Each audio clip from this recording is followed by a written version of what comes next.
പവിത്രത്തിൻ്റെ ഒരു അപ്കമിങ് എപ്പിസോഡിലേക്ക് എല്ലാവർക്കും സ്വാഗതം. വിക്രം മദ്യപിക്കുന്നത് കണ്ടതും സുഡറിൻ്റെ മനസ്സാകെ ഉലഞ്ഞു പോകുന്നു. സുഡർ വിക്രമിനെ ഒരുപാട് സ്നേഹിക്കുന്നുണ്ട്. അതുകൊണ്ട് തന്നെ വിക്രം ഇങ്ങനെ ഒരു തെറ്റ് ചെയ്യുന്നത് കണ്ടതും സുഡറിനൊരിത് സഹിക്കാൻ കഴിയുന്നില്ല. നീ ഒരു ബാഡ് ബോയ് ആണ്, നിന്നോട് ഇനി ഒരിക്കലും ഞാൻ മിണ്ടത്തില്ല എന്ന് പറഞ്ഞുകൊണ്ടാണ് സുഡർ അവിടെ നിന്നും ഇറങ്ങിപ്പോകുന്നത്. പതിവ് പോലെ സുഡർ സ്കൂളിലേക്ക് പോകുന്നു. വിജി സ്കൂളിൽ നിന്നും വരുന്നതും കാത്ത് പുറത്ത് വെയിറ്റ് ചെയ്ത് നിൽക്കുകയാണ്. അങ്ങനെ സ്കൂൾ വിട്ട് മോള് വരുന്നതും കണ്ട് നമ്മുടെ വിക്രമും അവിടെ കാത്തു നിൽക്കുന്നുണ്ട്. വിക്രം മോളോട് മാപ്പ് ചോദിക്കാൻ തയ്യാറായിക്കൊണ്ടാണ് വരുന്നത്. മോൾ വിക്രമിനോട് മിണ്ടാത്തത് കൊണ്ട് തന്നെ വിക്രമിനും ഒരുപാട് വിഷമമുണ്ട്. തനിക്ക് ഒരിക്കലും ഇങ്ങനെ ഇത്രയും വിഷമം തോന്നിയിട്ടില്ല. പക്ഷെ മോള് എന്നോട് സംസാരിക്കാതിരിക്കുന്ന സമയത്ത് എനിക്ക് എൻ്റെ ഉള്ളിൽ എന്തോ ഒരു വിങ്ങലുണ്ടെന്ന് കൂട്ടുകാരോട് പറയുന്നുണ്ട് വിക്രം. ബാഗ് എടുത്ത് സുഡർ വിജിയുടെ അടുത്തെത്തുന്നുണ്ട്. വിജിയമ്മ ഇനി നമുക്ക് പോവാമെന്ന് പറഞ്ഞ് വിജിയുടെ കൈവിരലുകൾ പിടിക്കുന്നുണ്ട്. പക്ഷേ വിജി പറയുന്നുണ്ട്, ദേ അതാ നിൽക്കുന്നത് ആരാണെന്ന് നോക്ക്, നിന്റെ സിംബ അല്ലേ നിൽക്കുന്നത്, നീ യാത്ര പറഞ്ഞിട്ട് വാ, സിംബയോട് സംസാരിക്കെന്ന് പറയുന്നു. എന്നാൽ വിക്രം മോളെ കണ്ടതും ഹായ് സുഡർ എന്ന് പറഞ്ഞുകൊണ്ട് കൈ വീശി കാണിക്കുന്നുണ്ട്. പക്ഷേ സുഡർ വിക്രമിനെ കണ്ടതും വിജിയോട് പറയുന്നുണ്ട്, ഏയ് വേണ്ട, അവൻ ബാഡ് ബോയാ, എനിക്ക് അവനെ കണ്ട് സംസാരിക്കണ്ട, വിജിയമ്മ വാ നമുക്ക് വീട്ടിലേക്ക് പോവാം. മോള് വിക്രമിനെ ഒന്ന് നോക്കാൻ പോലും കൂട്ടാക്കുന്നില്ല. ഇത് കണ്ടതും വിക്രമിനാകെ വിഷമാവുന്നുണ്ട്. വിക്രം പെട്ടെന്ന് തന്നെ സുഡറിൻ്റെ അടുത്തേക്ക് ഓടി വരുന്നുണ്ട്. സുഡർ മോളെ നിൽക്ക്, ഞാനൊരു കാര്യം പറയട്ടെ, ഇനി ഒരിക്കലും ഞാൻ ആ വിഷം കുടിക്കത്തില്ല. നിനക്കത് ഇഷ്ടമല്ലല്ലോ, നിനക്ക് വേണ്ടി ഞാൻ എന്തും ചെയ്യും, നിനക്ക് ഞാൻ വാക്ക് തരുന്നു, ഇനി ഒരിക്കലും ഞാൻ മദ്യപിക്കത്തില്ല മോളെ. ഒന്നും വേണ്ടേ, എന്തെങ്കിലും ഒന്ന് പറ മോളെ മോളെ എന്ന് വിളിച്ചുകൊണ്ട് പിറകെ ഓടി നടക്കുന്നുണ്ട് വിക്രം. പക്ഷേ മോള് മൈൻഡ് ചെയ്യുന്നില്ല. വേണ്ട, എന്നോട് സംസാരിക്കേണ്ടെന്ന് പറഞ്ഞില്ലേ, എനിക്ക് ആരെയും കാണണ്ട, വിജയമ്മേ വാ എന്ന് പറഞ്ഞുകൊണ്ട് വിജിയുടെ കൈ പിടിച്ച് പെട്ടെന്ന് ഓട്ടോയിൽ കയറുവാണ്. ഓട്ടോക്കാരനോട് പറയുന്നുണ്ട്, ഓട്ടോ മാമ വേഗം വണ്ടി വിട്ടോ എന്ന് പറയുകയാണ്. എന്നാൽ വിക്രം പെട്ടെന്ന് മോളിരിക്കുന്ന അപ്പുറത്തെ സൈഡിലേക്ക് ഓടി ചെല്ലുവാണ്. എന്നിട്ട് വീണ്ടും വിളിക്കുന്നുണ്ട്, സുഡർ മോൾ പ്ലീസ് ഞാൻ പറയുന്നത് ഒന്ന് കേൾക്ക്, ഇനി ഞാൻ ആ സാധനം തൊടത്തില്ല, മോൾക്ക് ഞാൻ വാക്ക് തരുന്നു എന്ന് പറയുന്നുണ്ട്. വേണ്ട, എന്നോട് മിണ്ടണ്ട, ഞാൻ നിന്നോട് മിണ്ടത്തില്ല, പിണക്കമാണെന്ന് പറയുന്നു. അങ്ങനെ പെട്ടെന്ന് വണ്ടിയെടുത്ത് പോകുന്ന സമയത്ത് വിക്രം കുറച്ച് ദൂരം ഓടുന്നുണ്ട് വണ്ടിക്ക് പിറകെ. അത് കണ്ടിട്ട് വിക്രമിൻ്റെ ഫ്രണ്ട്സിന് സഹിക്കുന്നില്ല. അവരും വിക്രമിൻ്റെ കൂടെ ഓടി വന്നിട്ട്, വിക്രം നീ എന്താ ഈ കാണിക്കുന്നതെന്ന് ചോദിക്കുകയാണ്. പക്ഷേ വിക്രം ആകെ തകർന്ന് അവിടെ നിലത്തിരുന്നു പോവാണ്. മോൾ എന്നോട് മിണ്ടുന്നില്ലല്ലോ ദൈവമേ, ഇനി ഞാൻ എന്ത് ചെയ്യുമെന്ന് ചോദിച്ച് തലയിൽ കൈവച്ചുകൊണ്ടാണ് വിക്രം കരയുന്നത്. രാത്രിയായതും നമ്മുടെ വേദയ്ക്ക് ഭക്ഷണം ഒക്കെ വിളമ്പി വെച്ച് മോളെ വിളിക്കാനായിട്ട് വിജി റൂമിലേക്ക് ചെല്ലുന്നുണ്ട്. മോളെവിടെ ഇങ്ങനെ കിടക്കുവാണ്. വിജി വിളിക്കുന്നുണ്ട്, സുഡർ വാ, എഴുന്നേറ്റ് വാ, അമ്മ ഭക്ഷണം കഴിക്കാനായിട്ട് വരുന്ന ടൈമായി, നിന്നെ അന്വേഷിക്കും, എഴുന്നേൽക്ക്, നീ വന്നിട്ട് സ്കൂൾ വിട്ട് വന്നിട്ടും ഒന്നും കഴിച്ചിട്ടില്ല, നിനക്ക് വിശക്കുന്നില്ലേ, വാ നമുക്ക് ഒരുമിച്ചിരുന്ന് ഭക്ഷണം കഴിക്കാമെന്ന് പറയുന്നു. പക്ഷേ വിജി എന്ത് സംസാരിച്ചിട്ടും എന്ത് ചോദിച്ചിട്ടും സുഡർ കമാന്നൊരു അക്ഷരം മിണ്ടുന്നില്ല. മിണ്ടാണ്ട് ഒരേ കിടപ്പങ്ങ് എങ്ങോട്ടോ നോക്കിക്കൊണ്ട് കിടക്കുന്നു.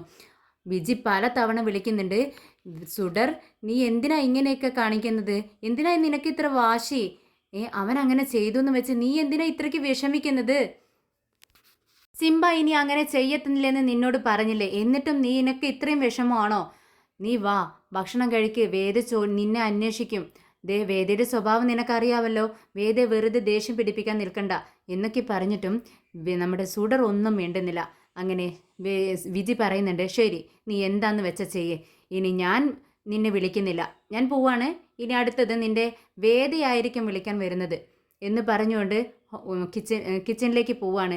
അപ്പോഴേക്കും വേദ വന്നിരുന്നിട്ട് വിജയ് വിളിക്കുന്നുണ്ട്, വാ ഭക്ഷണം കഴിക്കേണ്ട, മോൾ എവിടെയെന്ന് ചോദിക്കുകയാണ്.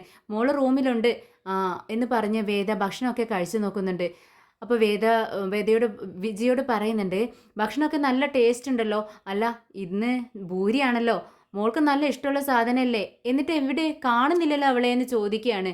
ഉടനെ വിജി പറയുന്നുണ്ട്, അവൾ ഭക്ഷണം കഴിക്കാൻ വരുന്നില്ല, ഇത്രയും നേരം ഞാൻ അവളെ വിളിക്കുമായിരുന്നു, പക്ഷേ അവൾ വരാൻ കൂട്ടാക്കുന്നില്ല, എന്നോട് മിണ്ടുന്ന പോലും ഒന്നുമില്ല വേദേ എന്ന് പറയുമ്പോൾ വേദ പറയുന്നുണ്ട്, ശരി ഞാൻ തന്നെ അവളെ വിളിച്ചുകൊണ്ട് വരാം എന്ന് പറഞ്ഞ് അവിടെ നിന്നും എഴുന്നേറ്റ് മോളെ വിളിക്കാൻ വേണ്ടി പോകുന്നുണ്ട്.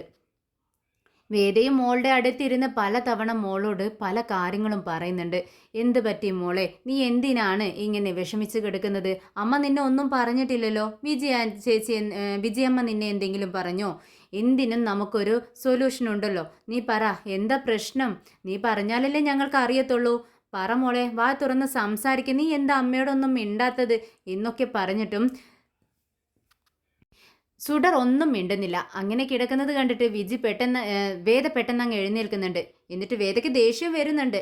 വേദ പറയുന്നുണ്ട്, ദേ നീ ഇങ്ങനെ മിണ്ടാതെ കിടക്കുവാണെങ്കിലേ ഞാനും നിന്നോട് മിണ്ടത്തില്ല. പിന്നെ ഭക്ഷണം കഴിക്കാൻ നീ വരുന്നില്ലെങ്കിൽ ഞാനൊന്നും കഴിക്കത്തില്ല.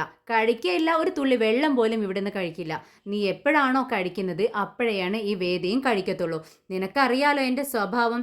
നിനക്ക് വാശിയാണെങ്കിലേ അതിൽ കൂടുതൽ വാശി എനിക്കും ഉണ്ട്.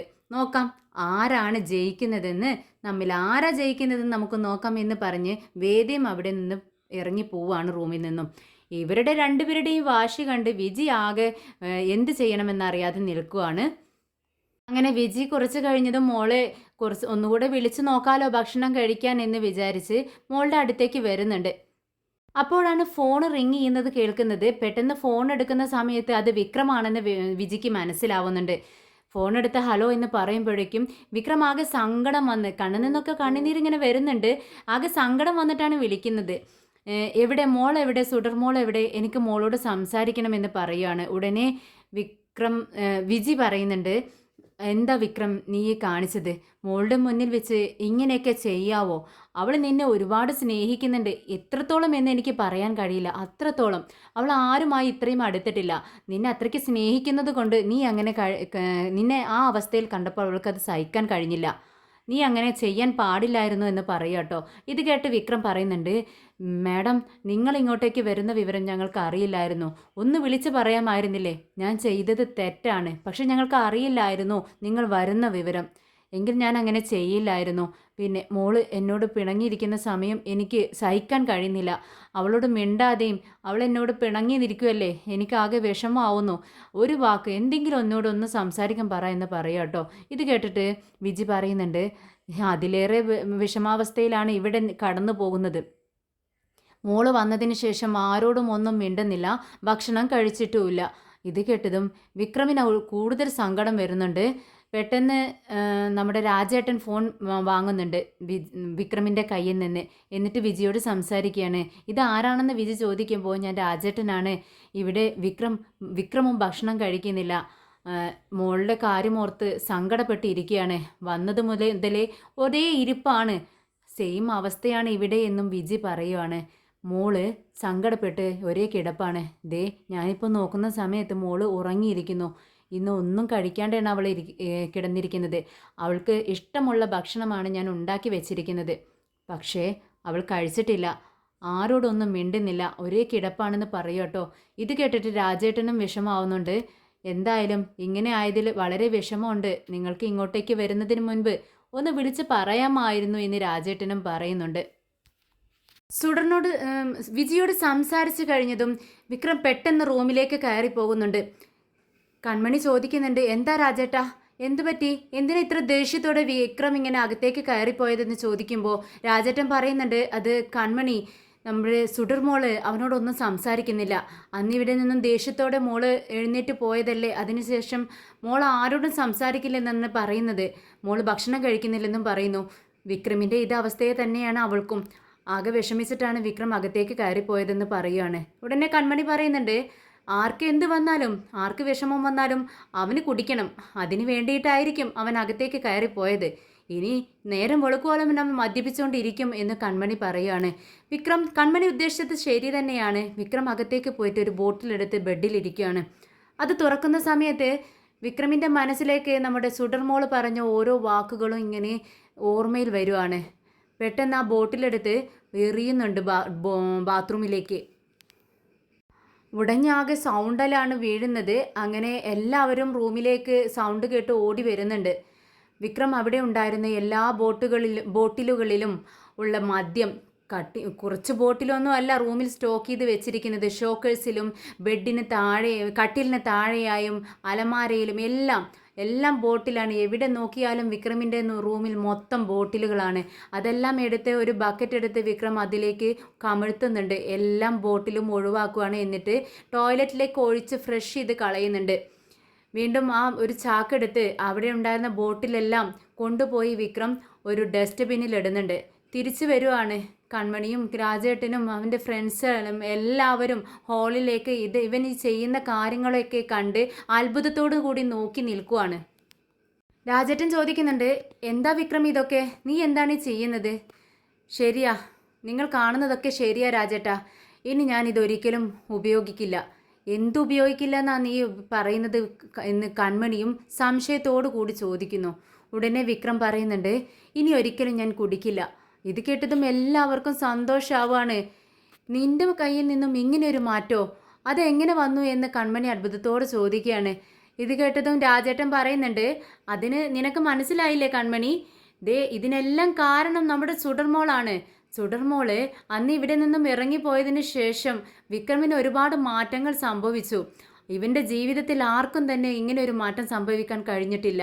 എന്നാൽ ഇങ്ങനെ ഒരു മാറ്റം സുഡർമോള് കാരണം സംഭവിച്ചു എന്ന് പറഞ്ഞ് എല്ലാവർക്കും സന്തോഷമാവുകയാണ്. വിക്രം പറയുന്നുണ്ട്, എൻ്റെ സുഡർമോൾക്ക് ഇത് ഇഷ്ടമല്ല, അതുകൊണ്ട് തന്നെ ഞാൻ ഇതിനി ഉപയോഗിക്കില്ല. ഞാൻ ഇത്രയും കാലം ഒരു മൃഗമായാണ് ജീവിച്ചത്. എൻ്റെ മനസ്സിലെ മുറിവുകൾക്കുള്ള മരുന്നാണ് ഇതെന്നാണ് ഞാൻ വിചാരിച്ചിരുന്നത്. അതല്ലെന്ന് സുഡർമോൾ എനിക്ക് കാണിച്ചു തന്നു, മനസ്സിലാക്കി തന്നു. ഈ ജീവിതത്തിൽ എനിക്ക് ഇനി ആരുമില്ലെന്നാണ് ഞാൻ ചിന്തിച്ചിരുന്നത്. പക്ഷേ എൻ്റെ ദേവതയുണ്ടല്ലോ സുഡർമോള്, അവളാണ് എനിക്ക് എല്ലാം. അവൾക്ക് ഇഷ്ടമില്ലാത്തത് ഒന്നും ഞാൻ ഇനി ചെയ്യത്തില്ല. അവൾക്ക് എൻ്റെ ജീവൻ പോലും ഇഷ്ടമില്ലെന്ന് പറഞ്ഞാൽ എൻ്റെ ജീവൻ കളയാനും ഞാൻ തയ്യാറാണ്. ഇനി അവൾക്ക് മദ്യപാനം ഇഷ്ടമില്ലെന്ന് പറഞ്ഞു ഞാൻ ഒരിക്കലും അതെൻ്റെ കൈകൊണ്ട് തൊടില്ല എന്ന് വിക്രം പറയുന്നത് കേട്ട് കൺമണി ചോദിക്കുന്നുണ്ട്, അല്ല വിക്രം, ആ കുഞ്ഞ് ആരുടെയോ ഒരു മോളാണ്. ആ കുഞ്ഞിനും വേണ്ടി നീ എന്തിനാ ഇത്രയും ഇമോഷണൽ ആവുന്നത്? ആരുടെയോ കുഞ്ഞാവട്ടെ കൺമണി, ഒരു പ്രശ്നവുമില്ല. പക്ഷേ എന്നെ ഇരുട്ടിൽ നിന്നും വെളിച്ചത്തിലേക്ക് കൊണ്ടുവന്നത് അവളാണ്. ഇനി ഒരിക്കലും ഞാൻ മദ്യപിക്കില്ല. ഒരിക്കലും എൻ്റെ കൈകൊണ്ട് ഞാനത് തൊടത്തില്ല. അവൾക്കത് ഇഷ്ടമില്ലെന്ന് പറഞ്ഞ് അന്ന് മുതൽ ഞാനത് വെറുത്തു എന്നും പറഞ്ഞുകൊണ്ട് വിക്രം റൂമിലേക്ക് കയറി പോകുന്നുണ്ട്.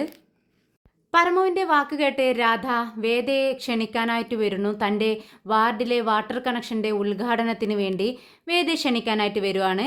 അങ്ങനെ വേദയുടെ അടുത്ത് നിന്നിട്ട് രാധയോട് ഇരിക്കാൻ പറയുന്നു. രാധ ഇരുന്നു കൊണ്ട് സംസാരിക്കുകയാണ്. മാഡം, ഞങ്ങളുടെ വാർഡിലെ വാട്ടർ കണക്ഷൻ ലേറ്റായിട്ടാണ് കിട്ടിയിരുന്നത്. അതിൻ്റെ ഉദ്ഘാടനം നാളെയാണ്. മാഡത്തിന് ടൈം ഒക്കുന്ന സമയത്ത് ഞങ്ങൾ വയ്ക്കാം. പക്ഷേ മാഡം വരാൻ പറ്റുമോ എന്ന് ചോദിക്കുക കേട്ടോ. ഉടനെ തന്നെ നമ്മുടെ വേദ പറയുന്നുണ്ട്, നിങ്ങൾ കഷ്ടപ്പെട്ട് നിങ്ങളുടെ വാർഡിലെ മെമ്പേഴ്സിന് വാട്ടർ കണക്ഷൻ ഏർപ്പാടാക്കി കൊടുക്കുന്നു. അങ്ങനെ ഒരു കാര്യം നിങ്ങൾ നല്ല കാര്യം ചെയ്തിരിക്കുന്നു. അങ്ങനെയുള്ള നിങ്ങൾ തന്നെയല്ലേ ആ ഉദ്ഘാടനം ചെയ്യേണ്ടത്, അല്ലാതെ ഞാനല്ലല്ലോ. എന്തിനാണ് ഞാൻ വരേണ്ട ആവശ്യമെന്ന് ചോദിക്കുകയാണ്. ഉടനെ തന്നെ രാധ പറയുന്നുണ്ട്, അത് എൻ്റെ വാർഡിലെ ജനങ്ങളുടെ ആഗ്രഹമാണ് ഞാൻ ഈ പറയുന്നത്. മാഡം വന്ന് ഉദ്ഘാടനം ചെയ്യണമെന്നാണ് അവർ പറയുന്നത്. അവർ എത്ര നാളായി ആഗ്രഹിക്കുന്ന കാര്യമാണ് ഇന്ന് അവർക്ക് നടപ്പിലാക്കി കിട്ടിയിരിക്കുന്നത്.